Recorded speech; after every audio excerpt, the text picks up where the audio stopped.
Hi guys, so today I went to check out the new Landcruiser Prado. It has landed in Namibia. It's here, it's beautiful. This specific one is a 2.8 diesel engine. Inside it's quite spacious, it's quite beautiful. You can see you have your steering wheel with all your control functions, and you can see you have your digital dash, and it's a push to start.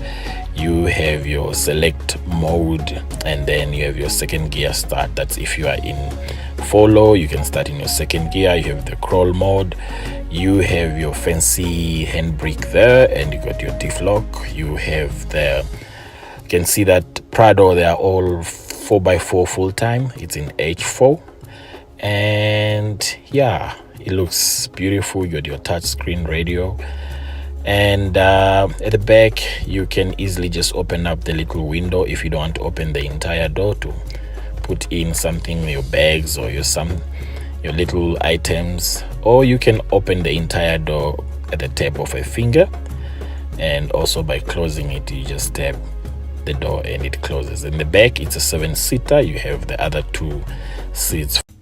Hi guys.